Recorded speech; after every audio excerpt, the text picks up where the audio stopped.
distinguished guests, seniors, juniors, and my dear friends. Namaste. I am Garima Acharya, your MC for this session, and it brings me immense gratification to be welcoming you all here in this fine evening. Amidst this mayhem, I hope I'm reaching you all in good health and well being. So, keeping the hope alive, I would like to give you all a sneak peek to the organizing team. This session is organized by the Breeze Magazine's editorial team. The Breeze Magazine is an annual magazine of literary articles published under the guidance of Cess-Nepal. Our team is a group of editors from Civil Engineering Department of Pulchowk Campus. And for the session today, we have Engineering Helpline for technical assistance, and we also have with us gracing the platform our facilitator, Mr. Pratik Raj Joshi sir. Mr. Pratik Raj Joshi is a student of international relations and diplomacy. He is currently working at UNESCO Nepal, and he has ample experiences of working as a writer both in freelancing as well as in academic domain. His research and writings fall under the discipline of international relations, history, political sciences, and sociology. Prior to joining social sciences, Pratik sir earned a bachelor's degree from Pulchowk Campus, and he worked as a software engineer for more than a year. Today's content writing session will be centered on 4 topics. The first being plagiarisms, grammars, research articles, and free writing. So, with no further ado, I would like to call Pratik Raj Joshi sir to take the lead. A very short reminder for the audience, please do not unmute yourself during the presentation. Should you have any queries regarding, you can drop your question in the chat and our sir will address it.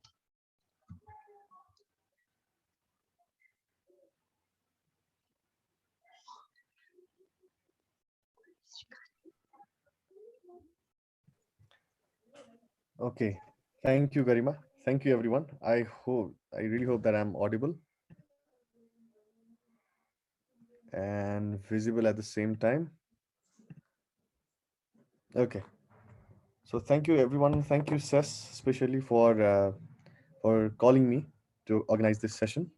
I'm a student, Pulchowk College ke Electronics and Communication Engineering prior student ho, and I know these events, the Cess, the locus, and everything that gets organized, and I know the importance of, you know, organizing these kinds of sessions in this discipline.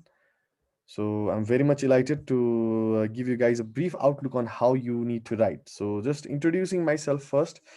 मैले Pulchowk कलेजबाट electronics and communication इन्जिनियरिङमा bachelors गरेँ as I already said I worked as a database engineer as well त्यसपछि I decided to divert my studies to the field of social science, and hence I moved towards the field of international relations and diplomacy, which is more or less towards world affairs, world politics, world affairs, theories, and all. And त्यसपछि I'm currently working on UNESCO under a contract, and I also have some of the experience of working as a content writer, because of which I have been invited in this session. So I don't think how much justice I'll be able to do, but I'll try my best to give what I have to you guys. So I'd like to first share my slide. Let me see. Can anyone volunteer on telling me if the content is full screen visible?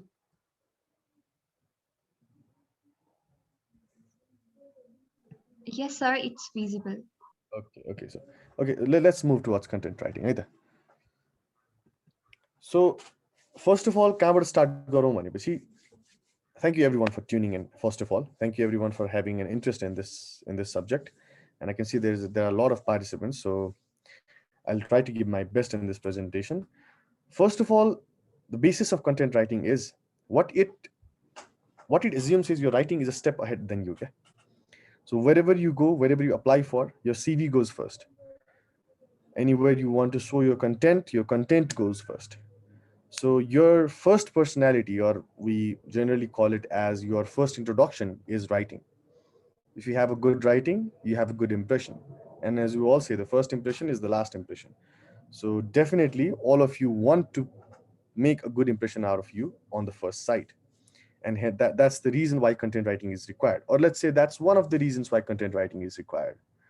Writing one discipline, almost every field काम लाग्छ. Without writing, you cannot do anything. Engineering discipline hoस्, computer science, civil, any kind of disciplines.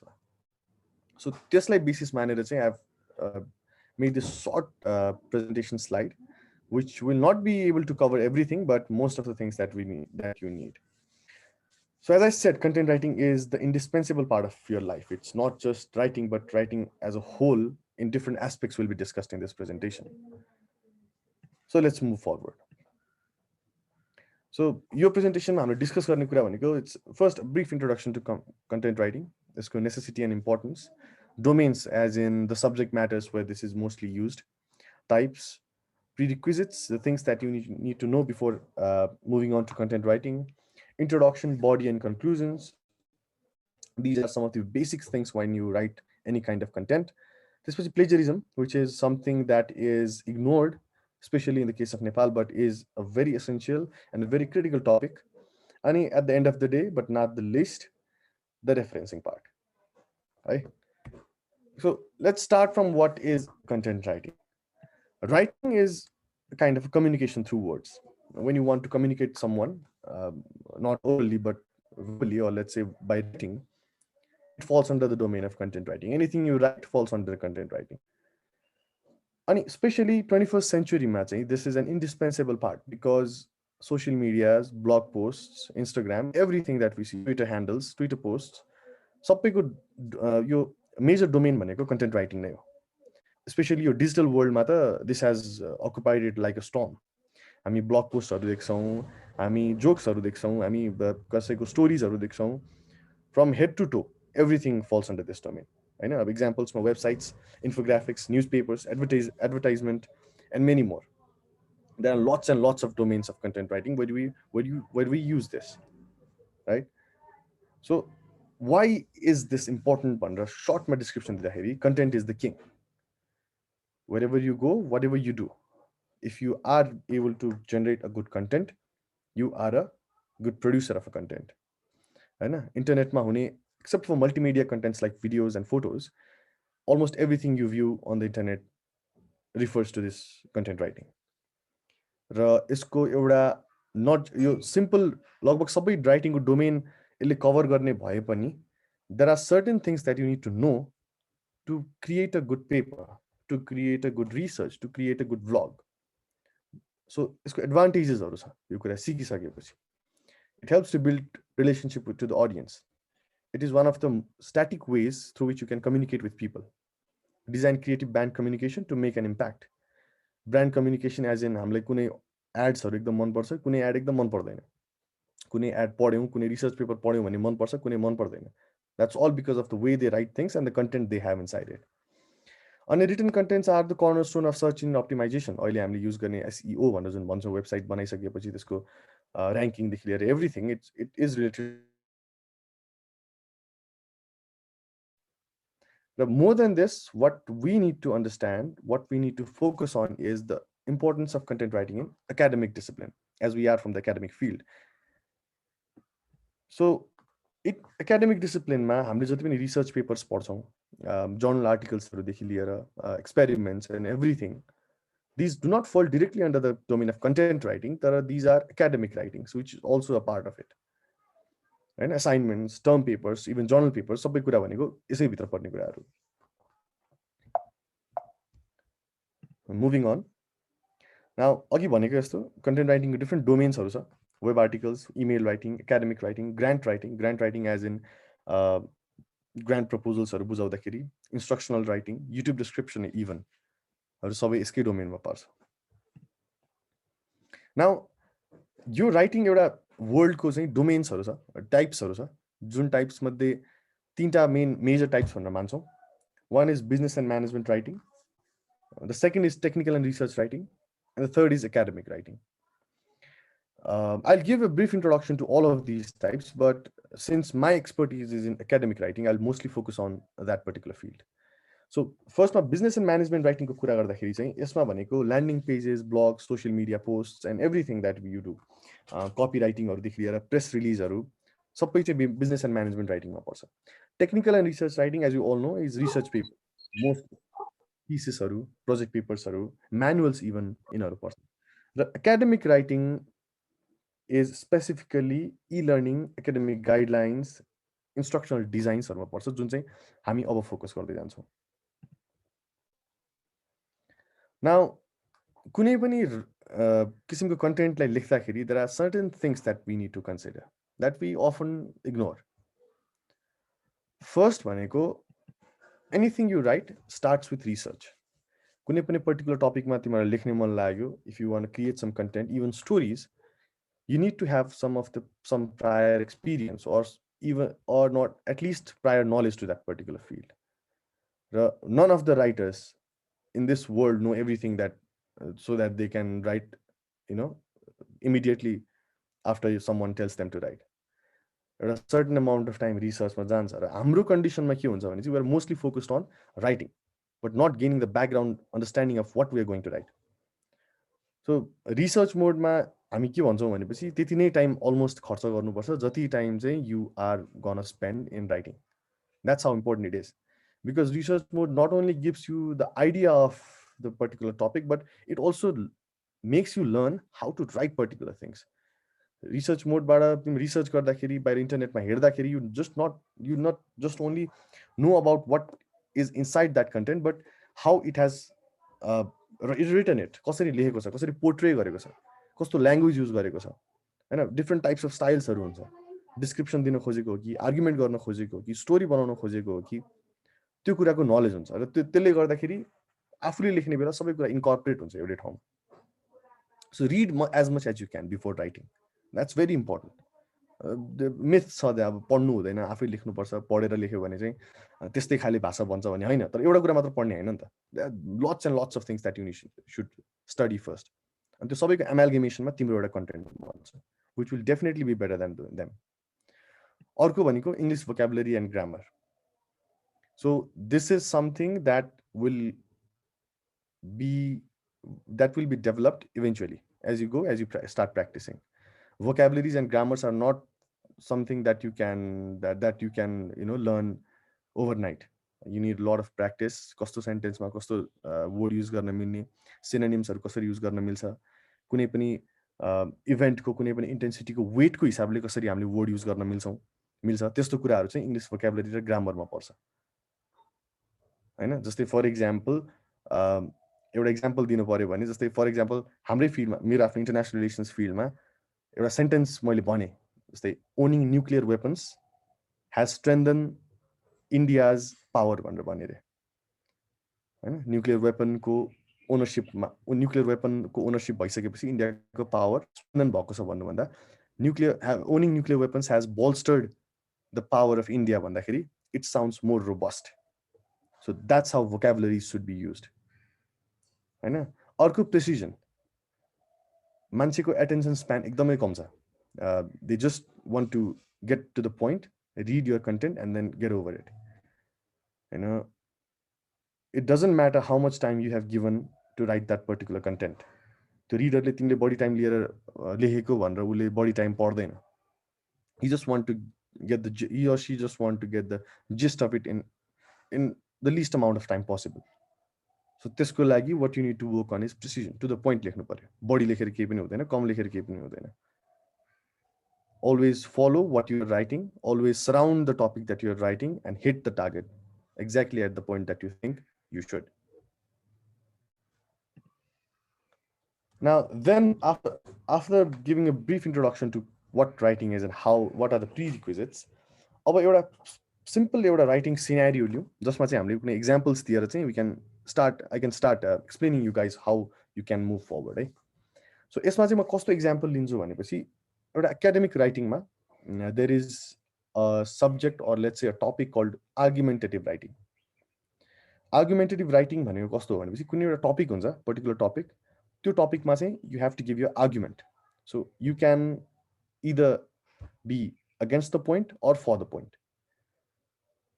त्यसलाई support गर्न पनि मिल्यो, त्यसको against गएर त्यसलाई criticise गर्न पनि पाइयो। सरी, सपोर्ट गर्न पनि पायो, क्रिटिसाइज गर्न पनि पायो, राइट? सो त्यो कन्डिसनमा कसरी लेख्ने भन्दाखेरि त्यसमा हामी 3टा पार्टमा डिभाइड गर्छौँ। There is a introduction, there is a body and there is a conclusion. Now starting from introduction कस्तो हुनुपर्छ त? Now an introduction should be able to give the essence of your writing. अहिलेको वर्ल्डमा constant बमान्ड त्यो टेक्स्टहरू, push नोटिफिकेसन्सहरू, AIDS, इमेल्सदेखि गर्दाखेरि मान्छेको attention span एकदमै कम भएको छ। लाइक लिटरली यो त्यो राइट साइडको ग्राफ हेऱ्यो भने 2000मा 12 सेकेन्ड्स, 2013मा 8 सेकेन्ड्स छ र अहिले 2020मा अझ घटेर 6 सेकेन्ड्सको रिसर्च निकालेको छ। This has been compared to the average attention span of a goldfish, which is 9 seconds. So you have got just 6 to 8 seconds to make a reader understand what you're writing, or make a reader stick to what you're writing. So यताउताको कुरा गरेर काम छैन, एउटा strong introduction हुनु पर्यो जसले गर्दाखेरि चाहिँ मान्छेको एटेन्सन रिटेन होस्। He would have the urge to study what is inside your particular topic. र त्यस्तो बेलामा यो पेरिफेरीको कुरा गरेर, नचाहिने कुराहरू गरेर your content won't be as enticing or as interesting as you think it should be. हैन? सो इन्ट्रोडक्सन भनेको एउटा यस्तो स्ट्रङ इन्ट्रोडक्सन हुनुपर्छ जसले गर्दाखेरि चाहिँ एउटा रिडरलाई थाहा होस् कि ओके, सो मलाई जुन कुरा चाहिएको हो त्यो कुरा मैले यो कन्टेन्टमा पाउँछु कि पाउँदिनँ, या त्यस्तो होइन एउटा नर्मल कुनै किसिमको पेपर हो भने चाहिँ इन्ट्रोडक्सन हेरिसकेपछि त्यो मान्छेलाई इन्ट्रेस्ट आउनु पर्यो फर्दर पढ्नको लागि, फर्दर इन्फर्मेसन गेन गर्नको लागि। So introduction is a good introduction, is an indispensable part of a content writing. र एउटा इन्ट्रोडक्सन कसरी लेख्ने भन्दाखेरि there are many ways to write an introduction, है?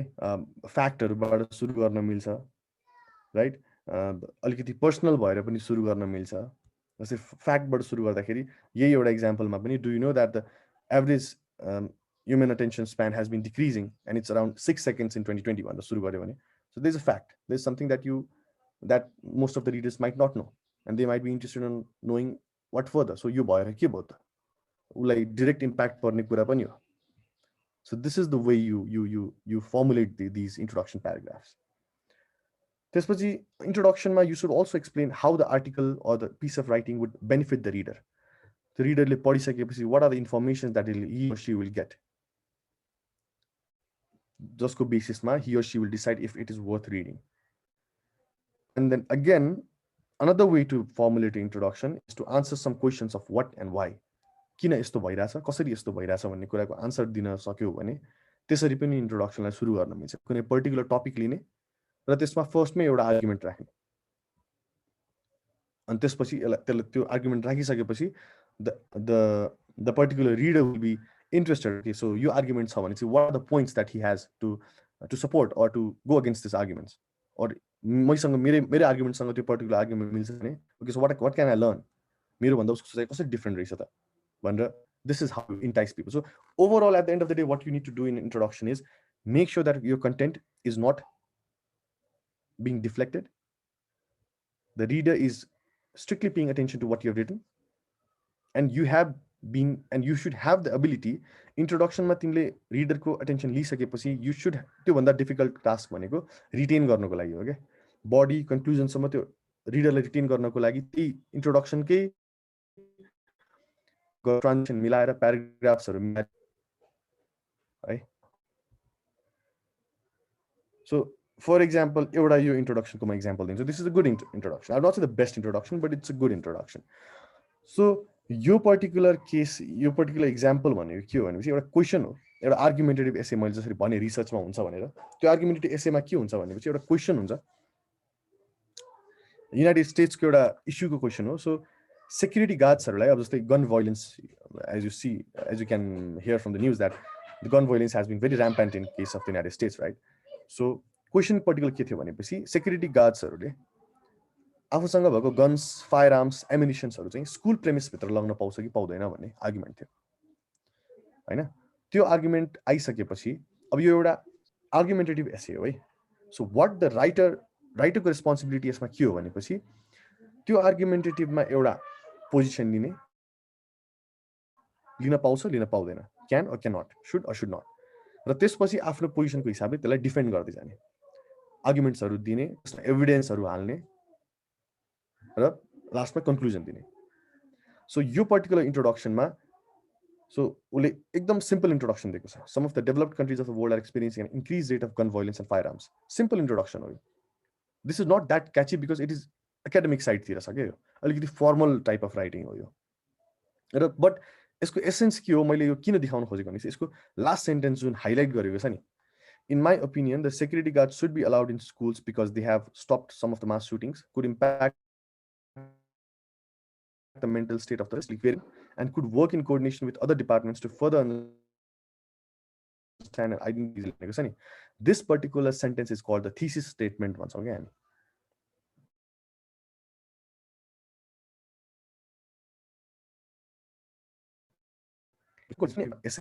Writer कुन पोजिसनमा छ र what are the reasons that he is in that position, के आर्गुमेन्ट मैले दिन सक्छु त त्यो पोजिसनमा।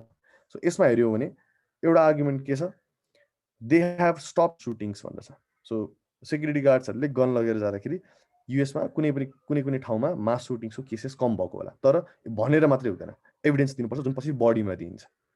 अर्को could impact the mental state of the perpetrators. So जो अफेन्डर्सहरू हुन्छ जसले गन भाइलेन्स गर्छ उनीहरूलाई एउटा थ्रेट हुनसक्छ, त्यसले गर्दा अलिकति उनीहरू ह्याम्पर्ड हुनसक्छ, डिटेरिएट हुनसक्छ त्यो cases by instilling fear in them, होइन। डिफेन्समा पनि एक किसिमले फायर आर्म्स छ भनेर लाइफ थ्रेट भइसकेपछि अफेन्डर्सहरूले त्यो काम नगर्न सक्छ।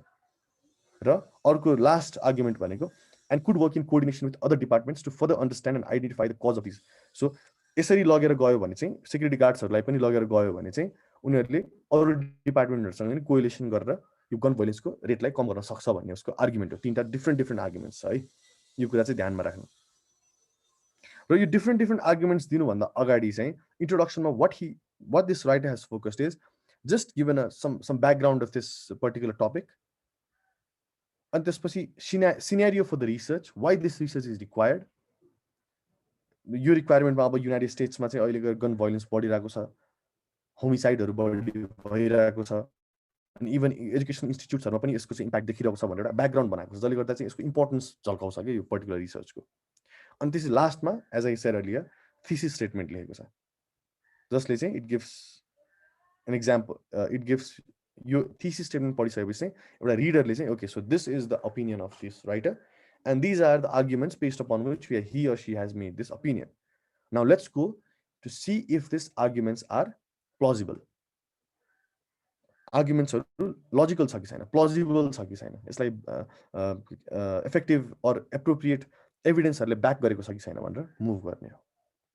So this particular introduction is an introduction of an argumentative essay. So why I have selected argumentative essay is because argumentative essay मा चाहिँ एनालिसिस हुन्छ, एभिडेन्स हुन्छ, अनि थिसिस स्टेटमेन्ट हुन्छ, एउटा कन्टेन्टमा हुनुपर्ने अलमोस्ट धेरै कुराहरू हुन्छ क्या।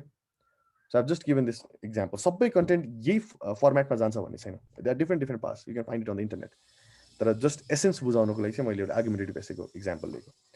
Now let's go to the body paragraph.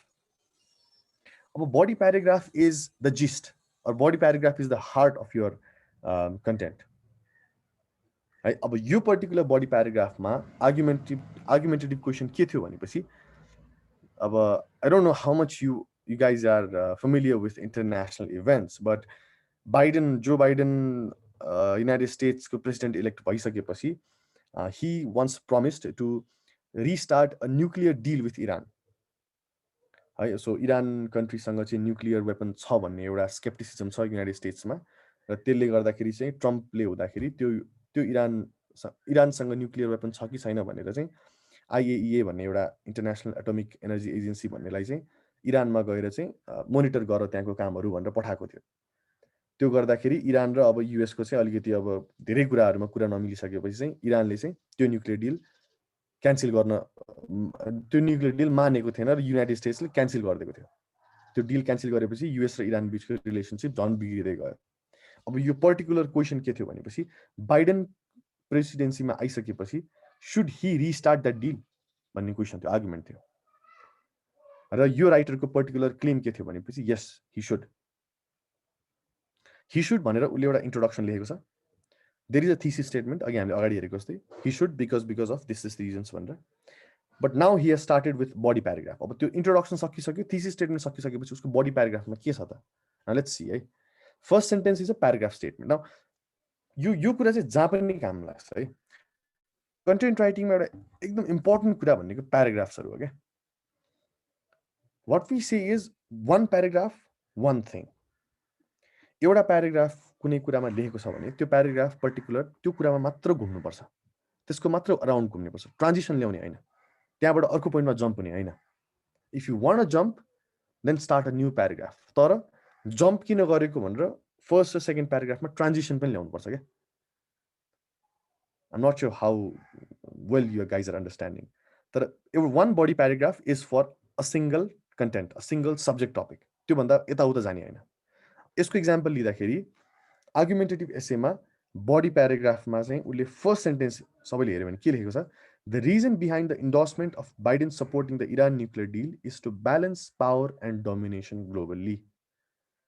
So उसले के भनेको छ भने चाहिँ ट्रम्पले बाइडेनले चाहिँ इरान न्युक्लियर डिल इन्डोर्स गर्यो भने चाहिँ या गर्नुको रिजन चाहिँ युएसको चाहिँ डोमिनेसन, युएसको जुन एउटा पावर छ वर्ल्डमा त्यो चाहिँ ब्यालेन्स गर्नको लागि हो, त्यो चाहिँ अब यथावत राख्नको लागि, त्यो चाहिँ पर्सिस्ट गर्नको लागि हो भनेर उसले एउटा उसको एउटा पर्टिकुलर थिसिस स्टेटमेन्टको जुन हामीले 3टा पोइन्ट पढेको छ नि गन भायोलेन्सको, त्यसरी नै यो 3टा पोइन्ट मध्ये यो पर्टिकुलर इन्डोर्समा एउटा पोइन्ट लिएर राखेको हो क्या. सो अब यो भनिसकेपछि this whole paragraph should and must talk about this particular statement मात्रै. यसको एक्सप्लेनेसन गर्ने, why you should think भनेर एक्सप्लेन गर्ने, एभिडेन्स छ भने एभिडेन्स राख्ने, कुनै कोटेसन्स राख्ने, रेफरेन्सेस राख्ने, हामी अहिले हेर्छौँ कसरी गर्ने के गर्ने भनेर, अनि सानो सर्ट कन्क्लुजन दिने. So this completes one body paragraph. यसरी लेख्नु पर्दो रहेछ.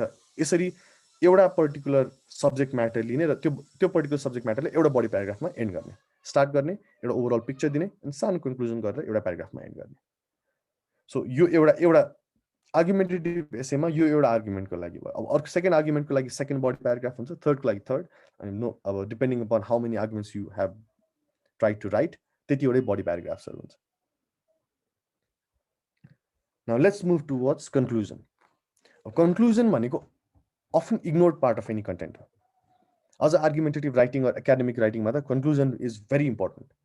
हामीले आफै पनि कुनै पनि कन्टेन्टहरू पढ्दा, कुनै जर्नल आर्टिकल्सहरू पढ्दा एकदम लेन्दी छ भने we directly jump to the we first go to the introduction and then we directly jump to the conclusion. किनभने त्यो दुईवटा कुराले अलमोस्ट हामीलाई ब्रिफ अन्डरस्ट्यान्डिङ दिन्छ क्या के कुरा गर्न खोजेको भनेर. मैले भने कि यो आर्गुमेन्टेटिभ एसेको फर्मेटमा पनि इन्ट्रोडक्सन पढ्यो, ब्याकग्राउन्ड पढ्यो, इन्ट्रोडक्सन पढ्यो, एन्ड देन त्यो थिसिस स्टेटमेन्ट पढेपछि इन्ट्रोडक्सनमै पढ्ने, थिसिस स्टेटमेन्ट पढिसकेपछि you get the idea of what the author is trying to say, अनि कन्क्लुजन. सो ओके, सो यो कन्क्लुजन निस्क्यो भने. So introduction and conclusion are very important. Of course, the last paragraph or the last sentence you start is the conclusion paragraph. The conclusion ma one of the most important thing is you do not include any new ideas or any new points. Be very attentive on this. Conclusion ma hamle kunai pani naya idea राख्दैनौं. Conclusion is just concluding the things that you have just written. हामीले अहिलेसम्म के कुरा गर्यौं, बडीमा कस्तो कस्तो आर्गुमेन्ट्सहरू आयो त्यसको एउटा सर्ट समराइजेसन हो. आर्गुमेन्टेटिभ एसे हो भने त्यो अहिलेको जुन हामीले डिस्कस गरेको थिसिस स्टेटमेन्ट थियो नि, जसमा चाहिँ हामीले एउटा क्लेम राखेर 3टा पोइन्ट दिएको थियो, त्यो थिसिस स्टेटमेन्ट हामी रिइटरेट गर्छौँ अर रिफ्रेज गर्छौँ. त्यो रिफ्रेज गरिसकेपछि के हुन्छ भनेपछि आफ्नो इन्ट्रोडक्सन दियो, आफ्नो क्लेम दियो, त्यसलाई प्रुभ गर्नको लागि बडी राख्यो र लास्टमा फेरि त्यही कुरा भन्यो, ल यो रिजनले गर्दाखेरि मैले यो पोइन्ट राखेको, this and this are the reasons that back up my claim. Ani always it's good to add future prospects conclusion ma. This is alikati new नै कुरा हुन्छ, but then future prospects as in अब के हुन सक्छ या यस्तो गरे भने के हुन सक्छ भनेर एउटा short sentence. So यसले गर्दा चाहिँ अलिकति far sighted type को एउटा content देखाइदिन्छ के, just not particularly to the topic but अलिकति extra, but not more than 2 or 3 sentences. किन कन्क्लुजन आफै हामी एउटा होल पेपरको 20% या 15 to 20% भन्दा बढी कन्क्लुजन लेख्दैनौँ, 15 to 20% भन्दा बढी इन्ट्रोडक्सन लेख्दैनौँ र बाँकीको जति हुन्छ सबै बडीमा जान्छ. So after giving the example of how an argumentative essay is, now let's move towards plagiarism, which is very very important part in any kind of writing. अब नेपालमा खासै प्लेजरिजम भन्ने कुराको त्यस्तो इम्पोर्टेन्स छैन या त्यति स्ट्रिक्टली हेरिँदैन, बट बाहिरको युनिभर्सिटिजहरूमा अर इभन जर्नल आर्टिकल्सहरूमा पछि इन्जिनियरिङ पढिसकेपछि रिसर्च पेपर्स लेख्ने बेला plagiarism is a very critical offence. अब सिम्पली डिफाइन गर्दाखेरि प्लेजरिजम भनेको चाहिँ प्लेजराइज गर्नु हो, विच इज चिटिङ, होइन, जसलाई एकाडेमिक डिसअनेस्टी भनेर भन्छ. अनि there are even legal provisions against it. यो प्लेजरिजम भन्ने पर्टिकुलर वर्ड नै एउटा ल्याटिन वर्ड प्लेजियरस भन्नेबाट आएको हो, जसको which corresponds to the meaning to kidnap. So if you have plagiarise something, you have more or less kidnapped another's work. है, so just to explain how offensive this is, there is a case study of Arizona state युनिभर्सिटीको एउटा प्रोफेसरको, I think 2014 को case थियो, जहाँ चाहिँ एउटा I think Matthew white taker भन्ने एरिजोना स्टेट युनिभर्सिटीको प्रोफेसरले चाहिँ आफ्नो कन्टेन्टमा सर्टन कुराहरू प्लेजराइज गरेको थियो. त्यसले गर्दा चाहिँ not only his salary was reduced, but he was also I guess demoted from his post. He was a director of some program and he was demoted to co director. You can Google it. His name is, I think, Matthew Whitaker. जो चाहिँ यो academic डिसअनेस्टी or प्लेजरिजमको कुरा परेको. त्यहाँ there are lots and lots of examples. नेपालमा पनि एक्जाम्पल्सहरू छ. So तिमीले हामीहरूले अहिले लेखेको कन्टेन्ट, होइन, जस्तै मैले फर इक्जाम्पल एउटा सर्टन पेपर लेखेँ, मैले पब्लिस गरेँ, र पब्लिस गर्दाखेरि कसैले प्लेजरिजम चेक गरेन.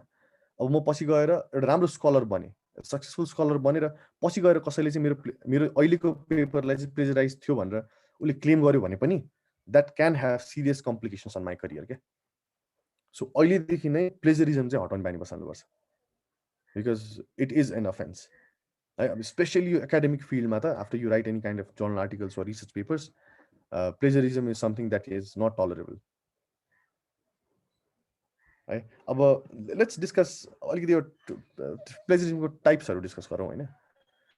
सो कमन टाइप्सहरू छ. डिरेक्ट प्लेजरिजम भन्छौँ, प्याराफ्रेजिङ प्लेजरिजम भन्छौँ, र एक्सिडेन्टल प्लेजरिजम भन्छ. डिरेक्ट प्लेजरिजम भनेको चाहिँ if you had directly copied and pasted something from others work. अब प्याराफ्रेजिङ प्लेजरिजम भनेको plagiarism is not only defined in just direct copying and pasting क्या. कसैको आइडिया ल्याएर, कसैको पर्टिकुलर ओपिनियन ल्याएर चाहिँ तिमीले त्यसलाई रिफ्रेज गरेर लेख्यौ भने पनि that is also plagiarism, because original idea त अर्कै मान्छेको हो नि त. You just paraphrase it and return it. र अर्को इम्पोर्टेन्ट भनेको एक्सिडेन्टल प्लेजरिजम. यो चाहिँ कहिले काहीँ हुन्छ पनि. एक्सिडेन्टल प्लेजरिजम भनेको कस्तो भनेपछि मेरै केसमा भएको छ.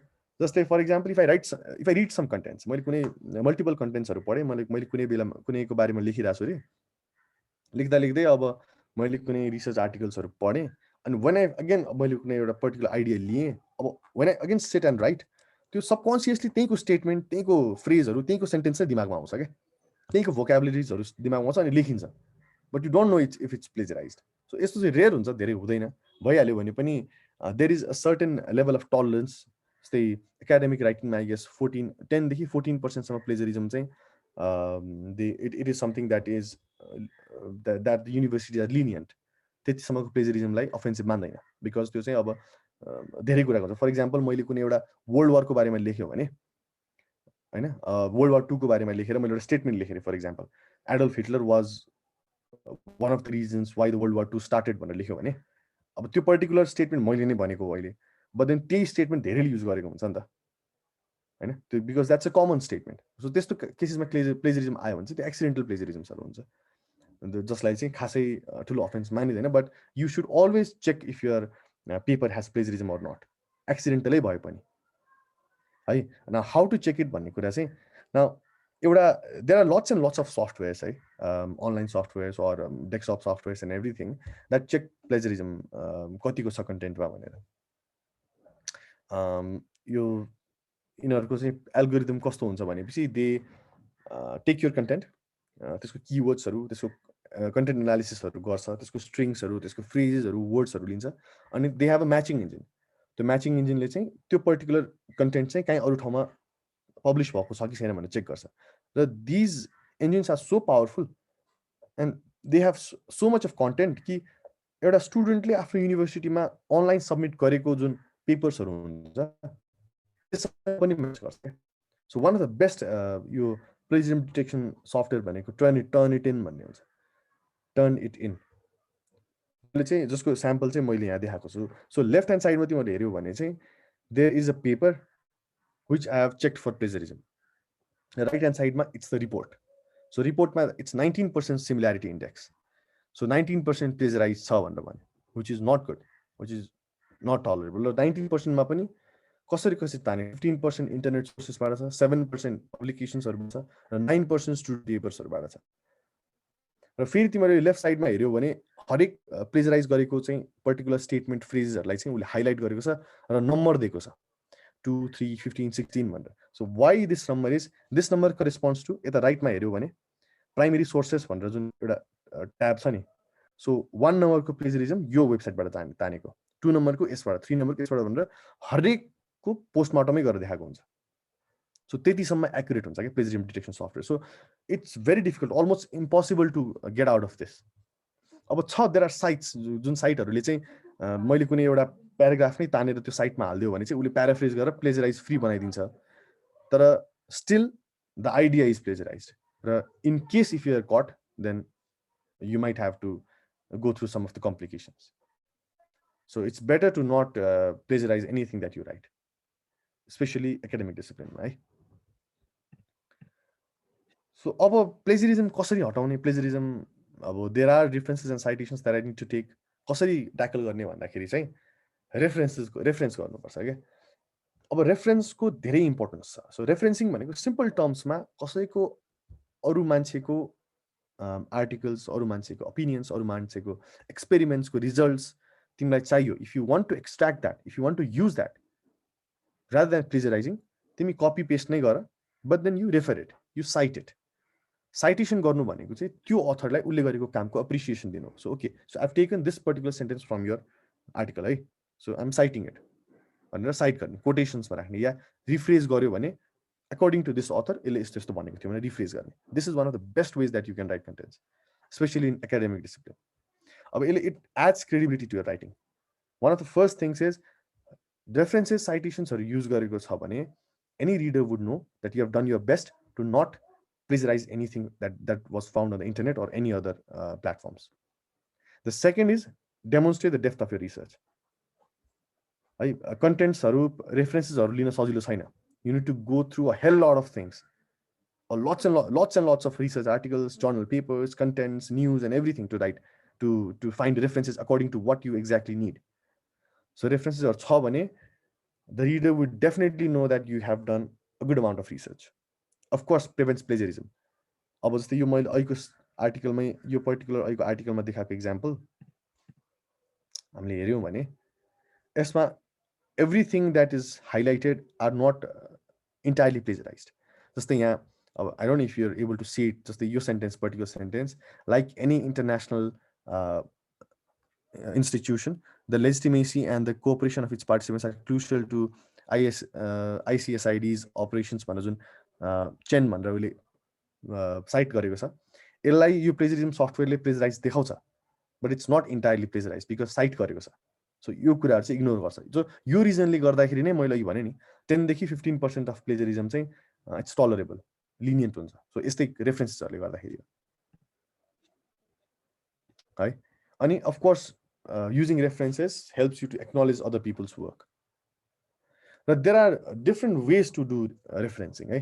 एपिए फर्मेट छ, अमेरिकन साइकोलोजिकल एसोसिएसन फर्मेट भन्छौँ, एमएलए फर्मेट छ, Chicago, Harvard, OSCOLA, and there are many other formats. अब यो फर्मेट्सहरूको डिफरेन्स के हो भनेपछि अब लास्ट नेम फर्स्टमा लेख्ने, फर्स्ट नेम फर्स्टमा लेख्ने, या इयरहरू कहाँ लेख्ने, साइट कसरी गर्ने भन्ने कुरा मात्र डिफरेन्ट छ. तर यसको यिनीहरू सबैको मेन एसेन्स भनेको एउटै हो, कुनै पनि कुरा कहीँबाट तानेको छ भने साइट गर्ने. So these are different referencing formats. यो universities wise they use different formats, but then the main just what you need to understand is how to cite or what to cite. यो फर्मेट्सहरू भनेको त अहिले म भनिहाल्छु, how to understand formats भनेर. So referencing साइटेसनमा राम्रो हुनको लागि चाहिँ first what you need to do is during the research phase, मैले अघि जुन डिस्कस गरेँ, research is one of the most important part of content writing भनेर. रिसर्च फेजमा you need to list down all the references that you've taken. क्या जुन वेबसाइटबाट you have taken some ideas, you have taken some of the some of the knowledge of a particular field, you need to all list it down first. त्यो भइसकेपछि चाहिँ while writing your contents, you will be able to insert the citations parallelly. पछि content सबै लेखिसकेपछि citation insert गर्नु भनेको एकदम गाह्रो काम हो। र there are many tools in the internet, free tools जसमा चाहिँ हामीले रिफरेन्सिङहरू युज गर्न मिल्छ। जस्तै मैले फ्रिक्वेन्टली युज गर्ने भनेको चाहिँ यो सेकेन्ड लिङ्क हो, citation-machine.net भन्ने छ।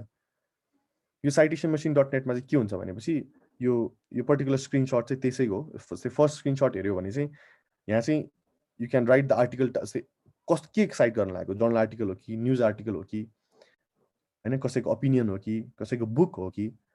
सो त्यो पर्टिकुलर सिनेरियो बाई सिनेरियो बेसिसमा you can write the title, अनि त्यसपछि अथरको नामहरू टक्क यसमा यसको टेक्स्ट बक्समा हालिदियो, and then if you click on generate, अनि यसले चाहिँ राइट ह्यान्ड साइडमा जुन देख्यो तिमीहरूले हेर्छौ त्यसमा चाहिँ साइटेसन्सहरू निकालिदिएको छ। सो यो पर्टिकुलर चाहिँ APA 7 भन्ने फर्मेट, APA को 7th एडिसनको फर्मेटमा साइटेसन निकालिदिएको हो। यसरी नै MLA सिकाएको जुन फर्मेटमा साइट गर्ने मन छ, books, websites, research articles, journals, everything. So there are lots and lots of websites that help you do this. So a certain couple of seconds use garera, if you can do citations, that's one of the best things that you can do to make your paper more credible and legitimize your ideas as well. So with this, almost we're at the end of our content writing session. Referencing citation भनेको हामी कुनै पनि writing पिसमा almost at the end of the end मा लेख्छौँ। हामीले कुनै बुक्सहरू पढ्यो भने पनि बिब्लियोग्राफी त्यो सबै भनेको एन्डमै आउँछ।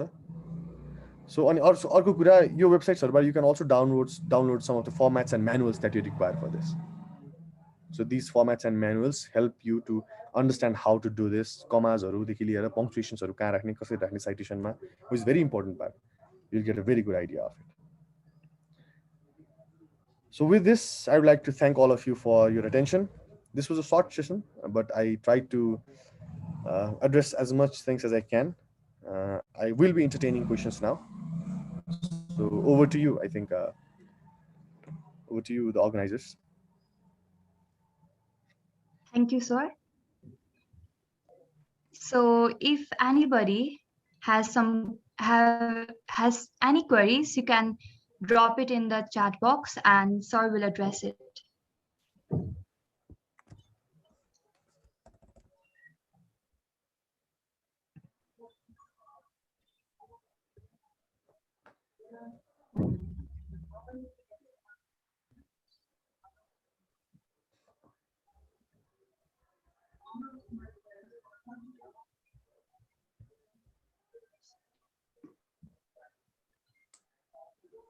It can be anything related to writing.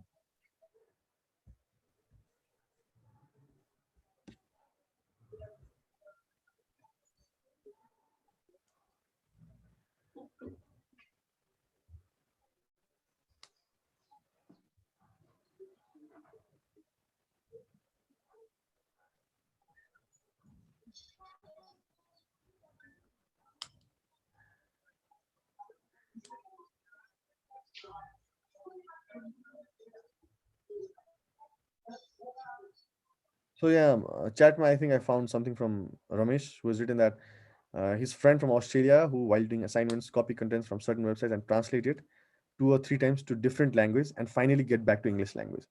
So grammar is altered, but the search engine you mentioned failed to identify the plagiarism there. That this is correct. कुनै पनि कन्टेन्टलाई चाहिँ हामीले इन्टरनेटबाट या कुनै पनि आर्टिकलबाट डिरेक्टली लेख्नुभन्दा त्यसलाई प्याराफ्रेज गरेर लेख्यो भने चाहिँ मैले भनेको सफ्टवेयर्सहरू टर्निटिनहरूले चाहिँ प्लेजियरिजम देखाउँदैन, as I have already mention. But more or less risk चाहिँ कहाँ हुन्छ भनेपछि आइडिया त प्लेजराइज भएको छ नि त, सर्टन लेभल अफ आइडियाजहरू त्यहाँबाट लिएको भन्ने थाहा हुन्छ। So if some of the readers have read both of the researches, then he will be able to identify that it is plagiarise क्या। सो अब यो कम्प्लिट मिनिङ नै थाहा हुनको लागि चाहिँ अब एउटा कस्तो भन्ने त्यो लेभलको सफिस्टिकेटेड सफ्टवेयर्सहरू आएको छैन। But then that's also a bad thing to do. You are copying someone else's idea.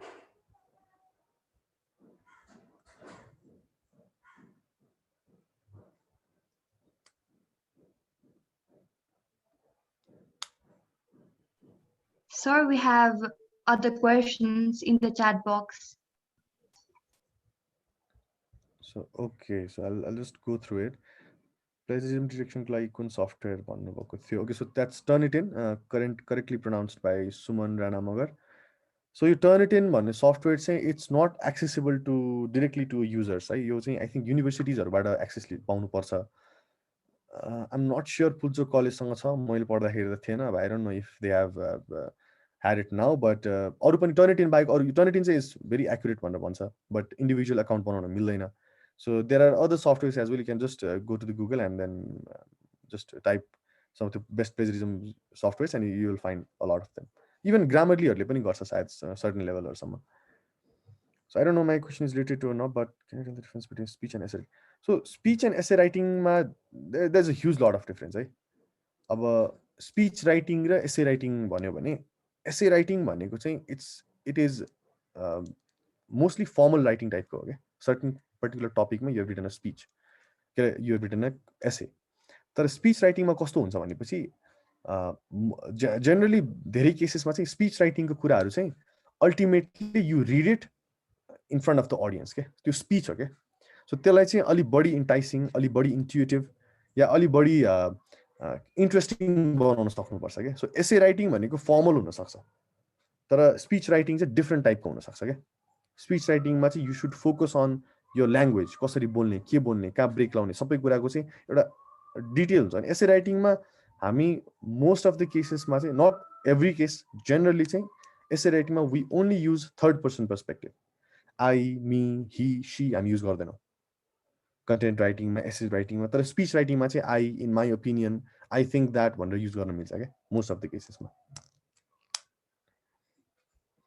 What if I read something and write my thoughts on it? Is it considered plagiarism? Of course not. मैले कुनै कुरा पढेर त्यसमा मैले आफ्नो opinion लेखेँ भने that's not plagiarism. Until and unless that particular thought is copied from someone else's thought, right? So it's not plagiarized. In this market of copywriting in Nepal. So I'm not entirely sure of how copywriting works in Nepal.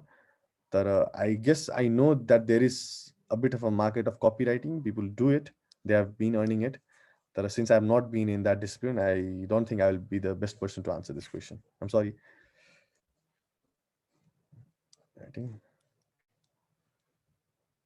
So in regards to writing, starting an introduction with a quote, especially in academic writing, those topics where it is started to express your views, some people shun its use and some promote it. What are your views on it? So majorly say introduction ma quotations use गर्ने कि नगर्ने भन्ने हो. So I would definitely advise to use it if you can, if it makes your article more interesting. है मैले आफूले पनि एकदम फर्मल राइटिङ हो, there is a particular format, एउटा पर्टिकुलर फर्मेट नै प्रोभाइड गरेको छ, यो बाहेक केही गर्न मिल्दैन भनेर कुनै पनि युनिभर्सिटिजले या कुनै पनि रिक्वायरमेन्ट गरेको क्लाइन्टले भनेको छ भने यु क्यानट युज इट. तर होइन भने चाहिँ it is better to use quotations at start because it makes your introduction a bit more enticing, a bit more interesting.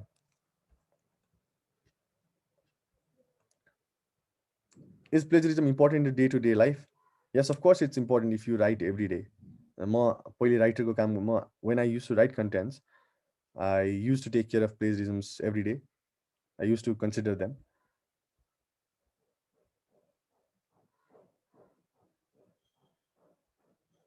So there's a high probability that our idea corresponds to someone else. So does it count to plagiarism? If yes, how can we prevent these kinds of issues? अब राइटिङमा बोल्दाखेरि त अब अरूको आइडियाजहरू बोलिन्छ, सबै कुरा हुन्छ. राइटिङमा कुनै एउटा रेप्युटेड जर्नल्समा तिमीले पब्लिस गर्नको लागि, if you are writing some content, if it is targeted at publishing in a very reputed or very formal type of academic organisation, त्यस्तो हो भने चाहिँ कसै कुनै पनि ठाउँबाट आइडिया लिएको छ भने चाहिँ you have to cite it. Citation is not bad क्या, once and for all. If you cite, it's good. अब त्यो साइटेसन्समा पनि आफ्नो ओपिनियन छ भने यु क्यान राइट इट. तर अब पर्टिकुलरली यो आइडिया लिएको छ र यसलाई प्लेजराइज नै हुन्छ भनेर डिटेक्ट गर्ने सफ्टवेयर्सहरू त्यसरी नभएको भएर चाहिँ there are lots of instances where ideas have been stolen.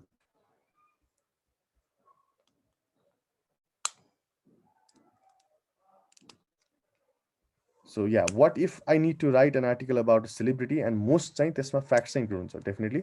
So will that be considered as plagiarized? अब if you say, अब यस्तो इक्जाम्पल्स एउटा कस्तो दिन मिल्छ भनेपछि, for example if I say world war फर्स्टमा 1 लाख मान्छेहरू मरेको थियो भनेर मैले को डेथ भएको थियो, सोल्जर्स वेयर किल्ड भनेर कुनै एउटा कन्ट्रीको जर्मनीको चाहिँ वर्ल्ड वार सेकेन्डमा 1 लाख सोल्जर्सहरूको डेथ भएको थियो भनेर मैले लेख्यो भने चाहिँ I need to provide sources for it. कहाँबाट आयो त्यो इन्फर्मेसन? सो त्यसरी नै न्युमेरिकल डेटाहरू छ भने चाहिँ इट्स युनिभर्सल फ्याक्टहरू हो, युनिभर्सल ट्रुथहरू हो भने पर्दैन। For example write how many planets are there water, percent land छ, यस्तो यस्तो कुराहरू लेख्यो भने चाहिँ you don't need to cite everything. तर if it's not more than that, additional then that, they for those who is just a beginner, last question I think this is, for those who is just a beginner in content writing, how do I get started? You just start writing. You just start creating contents. That's the only way that you can write contents. Just go on एउटा topic छान्ने and then you start writing. लेखेपछि आफै पढ्ने, त्यसपछि थाहा हुन्छ कति ठाउँमा मिस्टेक्स छ के छ भनेर। टुल्सहरू युज गर्ने, मैले भनेको जस्तै प्लेजरिजम टुल्सहरू, ग्रामरलिजहरू यिनीहरू युज गर्ने, and then definitely eventually it will get improved.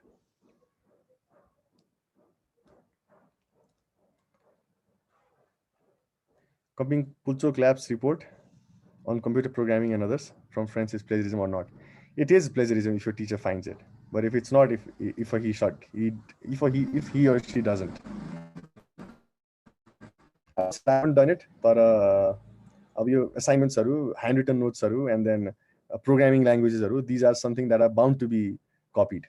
अब कुनै particular प्रोग्राम, सी प्रोग्राम लेखेँ मैले, कुनै C++ प्रोग्राम लेखेँ भने अलमोस्ट एल्गोरिदम्स एउटै हुन्छ, अलमोस्ट थ्योरी एउटै हुन्छ। So I don't think that will create much of a problem, but don't do it. The difference between article writing and essay writing. Article writing is a bit vast भन्छु म चाहिँ। essays भनेको particularly essays सँगै focused हुन्छ, but article writings are articles को domain अलिकति wide हुन्छ भनौँ न। The tips to increase vocabulary, so that's also, as I said, it's practicing.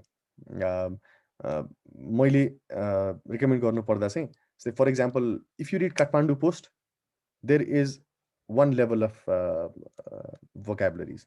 तर if you read the New York Times, त्यसमा चाहिँ अलि sophisticated level of vocabularies नै हुन्छ क्या। So you need to progress त्यसरी नै। How to avoid plagiarism if you did independent research and came with same findings with someone else existing research? I mean, referencing गर्ने बित्तिकै original count.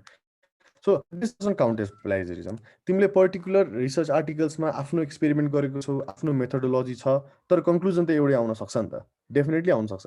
मैले एउटा research गरेँ रे, त्यो रिसर्चमा चाहिँ क्यालोरिज बढी इन्टेक गर्यो भने चाहिँ वेट बढ्छ कि बढ्दैन भनेर मैले रिसर्च गरेँ, अनि मैले एउटा मेथडबाट गरेँ, एक्सपेरिमेन्ट गरेँ, स्याम्पल्सहरू लिएर गरेँ, अब कन्क्लुजन अफ कोर्स बढ्छ भनेरै आउँछ। So if you have a good experiment, if you have put down what you have, it's not plagiarized. So the last question I think I've already answered. Plagiarism, how is plagiarism important day-to-day life? If you write something, plagiarism is just copying. So you just don't copy every day. Script writing for internet videos. Script writing ko चाहिँ I haven't got much idea, but it's त्यही हो, almost introduction, body, conclusion, how you write. Speech writing सँग अलिकति मिल्छ script writing, कसरी start गर्ने, हरेक सेकेन्डको हरेक मिनटको स्क्रिप्ट्सहरू हुन्छ। So I don't think I'll be able to give much of idea about it, but त्यही हो। Any speaker or not a writer? Yes, of course. If I take sentence talk by any speaker, not writer, then it is plagiarized, right? Plagiarism हुनको लागि त्यो कुरा return नै हुनुपर्छ भन्ने छैन। स्पोकन कुरा पनि plagiarized हुन्छ। So you cannot do it.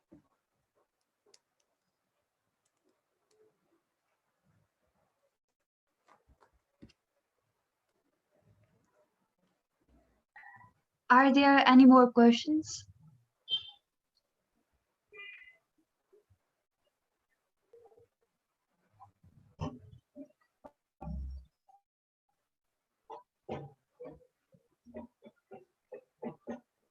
Yes, conclusion can be written in multiple paragraphs if you require it to be अलिकति bit long, अलिकति different कुराहरू छ भने चाहिँ you can write in different paragraphs. how to select topics to write for beginners. You just go out there and then तिम्रो आफ्नो इन्ट्रेस्टको कुनै एउटा पर्टिकुलर टपिक समातेर त्यसमा लेखे हुन्छ. Or I would recommend you to एउटा आफ्नो आफ्नो small website बनाउने, which is very easy, and then weekly or daily or a certain intervalमा आफ्नो एउटा सानो vlogsहरू राख्ने, your experiences, the things that you find interesting to write. त्यस्तो कुराहरू. Information obtained from Google is reliable. So okay, reliability को कुरा के छ भनेपछि Wikipedia, Encyclopedia, Investopedia, these websites and the contents from these websites are not reliable because Wikipedia भनेको एउटा normal मान्छेले पनि edit गर्न सक्छ. Right? I can go to the Wikipedia website and edit the contents that I find there. So these are not credible or these are not legitimate. तर अरु research articles हरू, news हरू, particular news websites को news हरू चाहिँ you can cite it.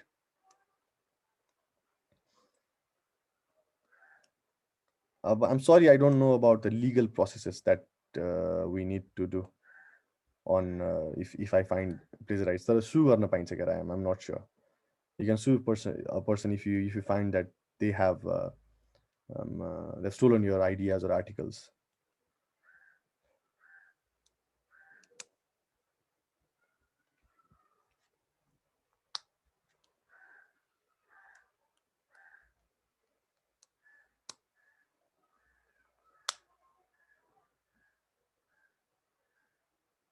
And this particular question from Ravin Khadga is a bit complicated one. अब यो मैले भने legal side बाट चाहिँ I don't have much information on this. How the justice will be served, that's a very heavy question. I don't know how the justice will be served, but it's wrong to do it. That's the end of the story.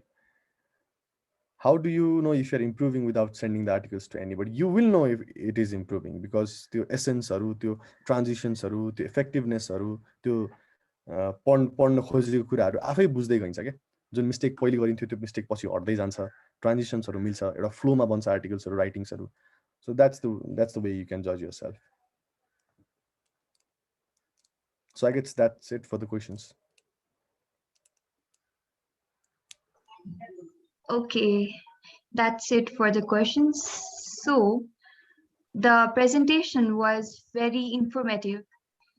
Just an hour-long session, it left me feeling like my writing will improve a lot now, and I hope the audience felt the same. And now we are at the words of our session, and we have something for our facilitator, for his time and his insights.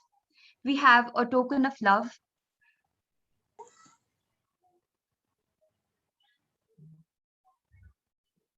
Thank you, sir, for coming. The session went great. Thank you everyone. Thank you. I would like to thank the organizing committee for calling me to this presentation, and I hope I provided justice to my topic. Thank you all for tuning in, and of course, thank you to all the ones that asked the questions. I'm sorry that I'll not be able to answer every single bit of it, but thank you everyone for your attention, and thank you, Garima. Thank you for hosting this show.